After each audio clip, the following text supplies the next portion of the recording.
I tried this 1-minute trick on my 20-year-old toilet, shocked by results. Let me be brutally honest with you. I have never seen a toilet this old, this dirty, and this impossible to clean in my entire life. We're talking about a 20-year-old toilet with stains so deep, so stubborn, so cemented into the porcelain that even industrial cleaners looked useless. I'm not exaggerating, this thing had thick brown rings, yellow mineral layers, iron rust marks, limescale crust, and a weird gray cement shell under the waterline. It looked like someone glued 20 years of minerals to the bowl. But here's where everything changed. A 72-year-old woman from Florida, her name is Mrs. Margaret, told me, "Sweetie, try this 1-minute trick. It saved me for decades." I honestly laughed in my mind. 1 minute? On a 20-year-old toilet? Impossible. But when I finally tried her trick, what happened next threw me off completely. And today, I'm going to show you that exact trick, the real method, the science behind it, and why nobody talks about it. But don't blink, because the part you're waiting for is still ahead. Section 1: What 20 years of stains actually look like. Before I even touched anything, I opened the lid, and I swear, my brain froze. The ring wasn't just brown, it was dark, almost black in some areas. It wasn't dirt anymore. It had turned into stone. Layers on layers of hard water minerals, iron deposits, calcium crust, bacteria films, and deep yellow salt buildup, all fused together into something scientists literally classify as a calcium-iron composite, basically toilet concrete. Let me explain scientifically. Hard water minerals equals calcium carbonate, magnesium, iron oxide. Over time, these bond together until they become rock hard. That's why bleach does nothing. Scrubbing only polishes the surface. Cleaners lighten the stain, but don't remove the root. This toilet wasn't dirty. It was ancient. So at that moment, I asked myself, is a 1-minute trick really going to do anything? But the story gets even crazier from here. Section 2: Why bleach and regular cleaners fail. Truth no one tells you. People in the US use Clorox, Lysol, bleach tablets, cheap Walmart cleaners, but here's the truth nobody tells you. Bleach kills germs. It does not break mineral bonds. Hard water stains are alkaline deposits. To break them, you need the opposite: acidic reaction plus thermal activation. Bleach equals disinfectant. Minerals equals rocks. You can disinfect a rock, but you can't clean it. This is why millions of people scrub for hours, and the ring never moves. So now the viewer starts thinking, if bleach doesn't work, then WHAT does. Exactly where I want them mentally. Suspense rising. Curiosity fully unlocked. Now we move deeper. Section 3: The story behind the trick. Real USA story. Remember Mrs. Margaret? The 72-year-old woman who gave me this trick. She lives in Florida, a place known for extreme hard water. She told me something that hit me emotionally. After my husband passed away, I didn't have the strength to scrub toilets. So I learned how to clean smart, not hard. And this little 1-minute method? She said it saved her years of stress. Hearing that, I knew I had to try it. But she warned me, you must do the steps in the right order. Otherwise, it won't work. That line stayed in my head. Right order? 1 minute? 20-year-old stains? Now I needed to try it. Section 4: Preparing the toilet. The step everyone skips before applying the trick. I had to set the toilet up correctly. This part is critical. If you skip this, the trick loses 40% of its power. Here's what I did. Step 1: Lower the water level because the reaction needs direct contact with the mineral crust. Too much water equals weak reaction. Step 2: Dry the bowl's walls. Yes, I actually used a tissue to dry the upper ring. A dry surface reacts much faster. Step 3: Inspect the stains carefully. I zoomed my camera in and studied the ring thickness. The deep brown line, the white limescale above it, the gray mineral shell near the waterline, the rust streaks coming from the rim jets. Why? Because when the trick works,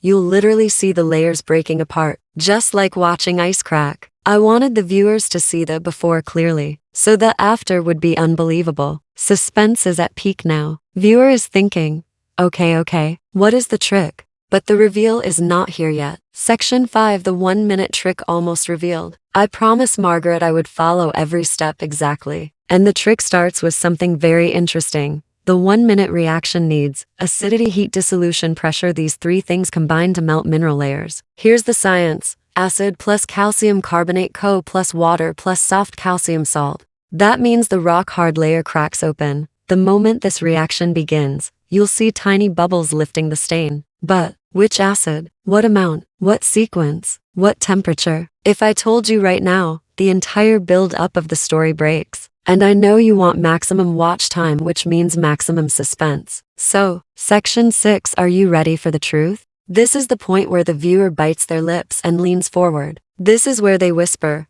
"Please just tell me the trick already." And that's exactly when I hit them with this line. I'm about to reveal the exact 1-minute method, but only after I show you the one mistake people make that ruins the entire process. Instant curiosity spike. Retention saved. Now they must stay. And next comes the reveal. Before I actually performed the 1-minute trick, I needed to explain the biggest mistake most people make. A mistake so common that it destroys the entire reaction before it even begins. Most people pour the ingredient directly into the toilet water, thinking it will magically dissolve 20 years of stains. But this is where everything goes wrong. The chemical doesn't react with the stain. It reacts with the water instead, instantly weakening itself. Mrs. Margaret warned me about this with a laugh. "Honey, you're not cleaning the water. You're cleaning the minerals stuck to the bowl," and that sentence changed my whole understanding of toilet cleaning forever. The trick needs direct surface contact, or else it is completely useless. So after lowering the water level and drying the bowl walls, I took a deep breath and prepared to begin the real process. The ingredient I used was distilled white vinegar, but not the normal cold one you keep in your kitchen. This trick only works with heated vinegar, because warm acidity reacts faster and stronger with calcium deposits. Heating vinegar changes its evaporation rate and intensifies the speed at which it breaks the mineral bond. And here's where things get interesting. When hot vinegar touches a thick mineral layer, the reaction immediately forms micro bubbles of carbon dioxide. These tiny bubbles push between the stain and the porcelain, like little chisels breaking open rock. That's the secret. Not scrubbing, not bleaching, not brushing, not brushing, not brushing. It's the chemical separation of the stain from the bowl. When I poured the heated vinegar onto the upper ring, something unbelievable happened. Tiny cracks began forming across the brown layer. It didn't fall off. It didn't dissolve instantly, but it began to lift, slowly, silently, almost like the stain was breathing. And I stood there completely shocked. Now, after only a few seconds, I could actually see the mineral shell changing shape. The color softened from dark brown to a muddy orange. The edges curled slightly. The crust loosened. It was like watching a stone fracture in slow motion. At this point, curiosity was eating me alive. If just the vinegar alone could do this, then what would happen when the second part of the trick was applied? Because yes, vinegar alone isn't the 1-minute trick. The real magic happens when you add the second ingredient, baking soda foam activation, but not the way people normally do it. Most people sprinkle baking soda first and then add vinegar on top, causing a huge fizzy reaction in the water, basically wasting everything. But the real method, the one Margaret taught me, flips the reaction upside down. You heat the vinegar, apply it first, let it soften the minerals for about 30 seconds, and only then you drop baking soda directly onto the damp, softened stain. This causes the baking soda to foam wildly, pushing into the cracks created by the hot acid. The foam expands beneath the stain, lifting it from the bottom, not the surface. And exactly that happened. The moment the baking soda touched the softened ring, the foam erupted like a mini volcano, but silently, powerfully, deeply. It slid under the brown layer, filling every microscopic crack. The toilet bowl looked like it was breathing thick white clouds. And then, something insane happened in front of my eyes. The 20-year-old ring began to peel, not scrape, peel, like old paint lifting off a wall. The bottom edge separated first, curling upward. The center thinned as the minerals dissolved into a soft paste. I touched the stain lightly with a brush, and it simply broke apart like wet clay. I couldn't believe it. A stain that survived 2 decades of scrubbing, bleach, harsh cleaners, and frustration, literally melted in under 1 minute. And at that exact moment, I realized why this trick works so perfectly. The heat fractures the mineral bonds. The acid dissolves the calcium. The foam gets underneath and pushes upward. 3 forces working together, all inside 60 seconds. No scrubbing, no harsh chemicals, no expensive cleaners, just pure science. And now that the reaction was happening in full force, the only thing left was the final step, the reveal, flushing the toilet to see the full transformation. But trust me, what I saw after that flush was even more shocking than the reaction itself. As the chemical reaction continued building inside the bowl, I leaned in closer, trying to understand how such a simple combination heated vinegar and baking soda could overpower a stain that had survived for decades. The foam still moved like slow, thick clouds shifting over a mountain, expanding and collapsing in rounded waves, almost as if something alive was pushing beneath the surface, trying to escape years of imprisonment. And the deeper I looked, the more I realized that this was not just cleaning. This was chemistry in motion, a miniature geological event happening inside a toilet. Mineral layers that had fused together like stone were now cracking open, separating like tectonic plates, dissolving into tiny fragments that floated off the porcelain with the gentlest touch. I could smell the acidic warmth of the vinegar rising upward, mixing with the chalky scent of dissolving calcium, an oddly satisfying fragrance that told me something ancient was finally breaking apart. For years, people had tried scrubbing this exact spot using metal brushes, harsh bleach, and commercial cleaners that promised instant miracles but delivered nothing except disappointment and toxic fumes. Yet here I was, watching the stain surrender without even touching it, watching nature's chemistry outperform expensive factory formulas. The foam began sliding downward in slow spirals, pulling along brownish flakes that clung to the surface only moments before. These flakes didn't fall off forcefully, they floated away, weightless, as though the bowl was gently exhaling decades of dirt it had trapped inside its walls. The entire process felt almost symbolic, like watching time reverse itself, peeling away a history that no one wanted to remember but everyone had learned to live with. When the final layer of foam settled, I noticed something that genuinely surprised me. The porcelain underneath wasn't just clean, it looked brighter, smoother, almost glossy, as if the mineral shell had been hiding its natural shine all these years. The stain wasn't gone yet, not completely, but the parts that remained had lost their stubborn hardness. They looked soft now, mushy, fragile, like wet clay ready to collapse at the slightest pressure. And I couldn't help but think about how many people live with these stains believing they are permanent, believing their toilet is forever ruined simply because they used the wrong method. Maybe that's why Mrs. Margaret laughed when she showed me this trick, because she knew how many people waste years scrubbing without understanding the chemistry behind the problem. She once told me, hard water doesn't stain your toilet, it stains your patience. And standing here now, watching the minerals melt away, I finally understood what she meant. My excitement grew as I picked up a small brush, not to scrub, but just to guide the loose paste toward the lower part of the bowl. The moment the bristles touched the surface, the stain collapsed like soggy paper, breaking apart in smooth, effortless swirls that swam down with the foam. There was no resistance, no friction, nothing to push against. It felt like brushing the surface of warm butter. I barely touched it, and yet entire sections slid away, revealing fresh white porcelain beneath them. And at this moment, something clicked inside my head. The real power of this method wasn't the ingredients themselves. It was the sequence: heat first, acid second, foam third. That sequence unlocked everything. The vinegar softened the mineral bonds, the heat expanded the microscopic pores in the calcium, and the baking soda foam pushed into the broken gaps. It was like loosening old bolts before trying to turn them, like heating metal before bending it, like soaking cement before chiseling it. Everything becomes easier when you treat the material the right way. I felt a strange mix of satisfaction and disbelief as I watched years of buildup dissolve into nothing. The foam continued to hiss quietly, releasing tiny bubbles that danced upward in delicate bursts. Every bubble carried away a small piece of the stain, lifting it from the surface, separating it molecule by molecule. I sat back for a moment, letting the process finish on its own, listening to the soft bubbling echo inside the bowl, like distant rain hitting a rooftop. Patterns in the foam shifted slowly, revealing clean patches, then more patches, until only a faint shadow of the original stain remained. Even that shadow looked temporary, as if it was already loosening itself, preparing to join the rest in the swirling mixture collecting near the bottom. And as I watched it fade, I began thinking about all the homeowners who scrub and scrub and scrub, believing effort is what cleans something. But the truth was right in front of me. Effort is pointless when the method is wrong.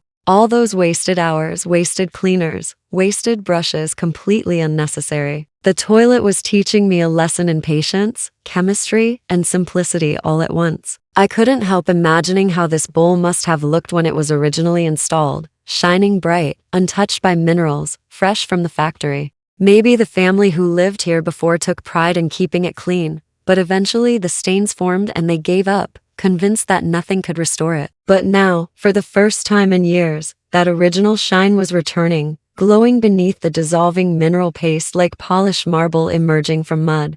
The reaction finally began to slow down, the foam shrinking into flatter puddles, exposing more and more clean surface. The remaining pieces of the stain clung weakly to the edges, wobbling like jelly each time a bubble rose beneath them. I knew the moment of truth was approaching the final flush. This was the part that Mrs. Margaret had been most excited to show me. "The flush isn't just the end," she said once, "it's the reveal." She was right. Everything that had lifted, softened, cracked, and dissolved would now swirl away in a single powerful motion. And I felt a strange anticipation building inside me, like waiting for a curtain to rise before a performance begins. I placed my hand on the flush lever, but paused just long enough to appreciate how far the transformation had already come. The stain wasn't just fading, it was surrendering completely. And when I finally pressed the lever down, I knew I was about to witness something genuinely satisfying, something that would wipe away years of frustration in just a few seconds. As the flush handle moved downward and the water inside the bowl began to spin, everything that had been building up over the past few minutes suddenly came alive in a single sweeping motion, transforming the slow chemistry into a dramatic cascade that felt almost rhythmic, like watching a river finally break through a dam that had held it back for years.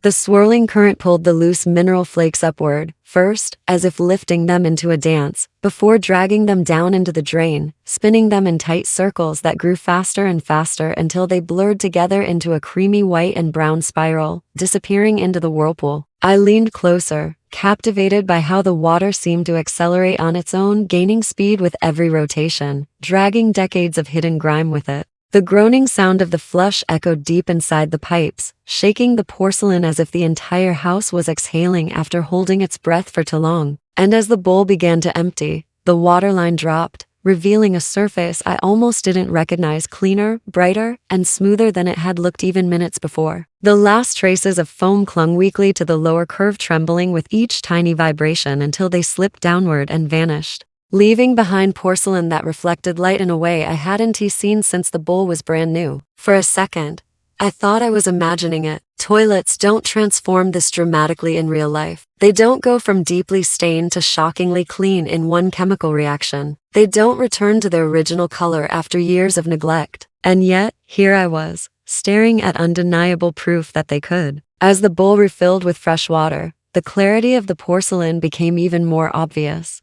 The incoming water magnified the surface below it like a lens, revealing every curve and angle with crystal sharpness, showing me that the stains which once seemed welded to the toilet had truly disappeared. The water shimmered across the surface like a thin layer of glass, settling so smoothly it looked motionless within seconds. I could see my own reflection faintly in the lower bend of the bowl, something unimaginable before this experiment. And it wasn't just the absence of stains that shocked me. It was the newness of everything, the shine, the smoothness, the sense that time had been reversed. For a moment, I just stood there, unable to look away, trying to absorb how much cleaning wasn't really about force but about understanding. I remembered Mrs. Margaret telling me that old surfaces behave like old people, they respond better to care than to aggression. At the time, I laughed politely, thinking she was exaggerating. But now her analogy made perfect sense. This toilet hadn't needed punishment. It had needed the right approach. I kept thinking about how Americans across the country battle with these same stains every day, especially in old homes where hard water has left its mark for decades. Busy parents who don't have time to scrub.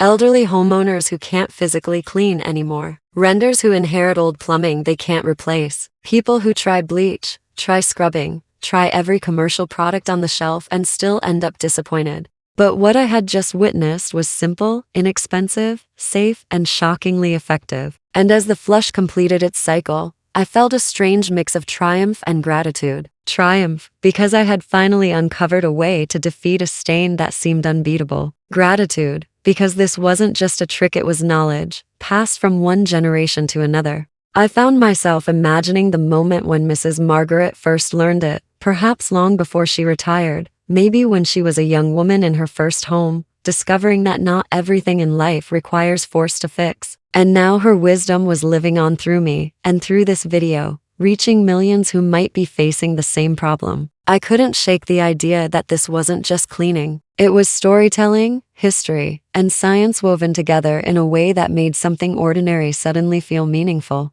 But the transformation wasn't finished yet. As the water settled completely, tiny bubbles began lifting off the porcelain, drifting upward like miniature pearls before popping softly at the surface. These bubbles were signs of the last remaining reactions happening deep in the micro scratches of the bowl, reactions so tiny they were invisible until now. The warm vinegar had penetrated these scratches, loosening microscopic debris that the flush was now gently carrying away. I watched these final bubbles rise, one after another, until the bowl looked as serene as a still pond at sunrise. That's when the silence hit me. The bathroom felt different, lighter, quieter, almost peaceful. The absence of the stain created an absence of mental noise I hadn't expected. That stain represented frustration, embarrassment, neglect. Its removal felt like clearing mental clutter I didn't even realize I carried. And it made me wonder how many homeowners live with visual stress without knowing it. Stains, clutter, messes that sit quietly in the background, draining energy day after day without being noticed. Standing over the now gleaming bowl,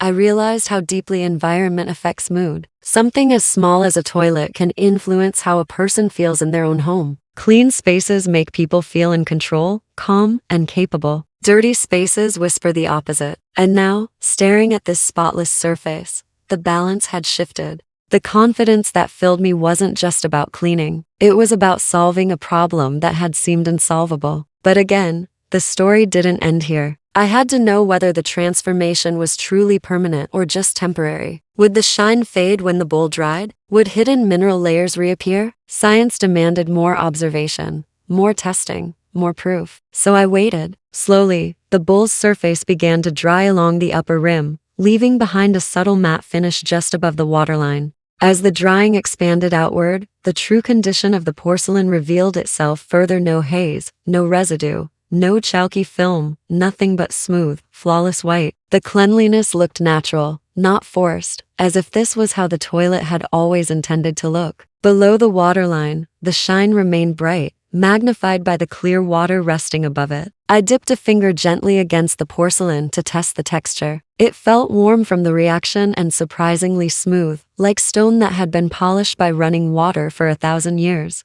There were no bumps, no gritty patches, no signs of hardness at all. The minerals were truly gone. And that's when something unexpected hit me.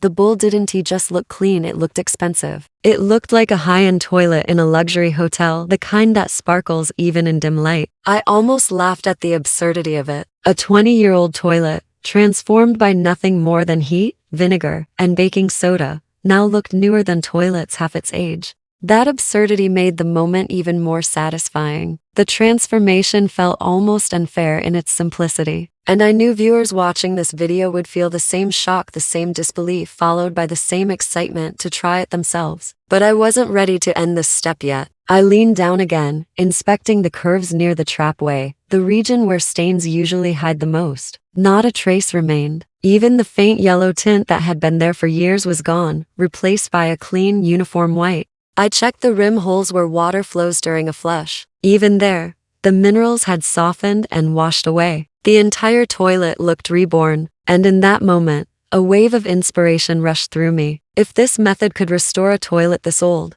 what else could it restore? What other forgotten surfaces around the home could be revived with the right combination of heat and chemistry? My mind raced with possibilities: sink drains, shower tiles, old faucets, mineral-stained tubs. This wasn't just a trick. This was a breakthrough. And as I stood back taking in the full view of the toilet one last time, I realized that what had started as a simple test had turned into a moment of awe, understanding, and transformation that went far beyond cleaning itself. As I took one final step back and looked at the transformation in front of me, I couldn't shake the strange feeling that I wasn't just staring at a toilet bowl. I was staring at time itself, undone and rewound by a simple chain of reactions that anyone could replicate at home. The silence in the bathroom felt different now, almost hollow, like the room had been holding onto something heavy for years and had finally let it go. Small ripples still danced on the water's surface, slowly fading until everything went still again, leaving the bowl looking almost unreal in its brightness. This wasn't the kind of clean you get from scrubbing. It wasn't the kind of result you get from chemicals promising miracles. This was the kind of clean that feels earned, discovered, and somehow personal. It reminded me of how sometimes in life we overlook the simplest solutions because we assume the answer must be complicated, must be expensive, must require hard work. But today proved that sometimes the real magic hides in the most ordinary things: in a kitchen ingredient, in a forgotten piece of advice from an old neighbor, in a moment when you stop fighting and start understanding. And as that realization settled in, the final bit of disbelief inside me dissolved completely. The experiment was over. The transformation was real. The method worked. And the story was ready to be shared. And now, if you've made it all the way here, let me tell you this. What you just watched wasn't just a cleaning hack. It was a reminder that your home still holds secrets, solutions, and transformations waiting to happen if you're willing to try something new. So if this 1-minute trick shocked you the way it shocked me, imagine what else we're going to uncover together. Because I'm not stopping here. I've already lined up the next test, the next stain, the next impossible challenge everyone thinks can't be solved. And trust me, you do not want to miss what's coming next. So hit that like button. If you learned something today, share this with someone who's been fighting those stubborn hard water stains. And if you haven't already, make sure you subscribe, because the next experiment might just be the one that changes the way you take care of your home forever. Until then, take care, stay curious, and I'll see you in the next one.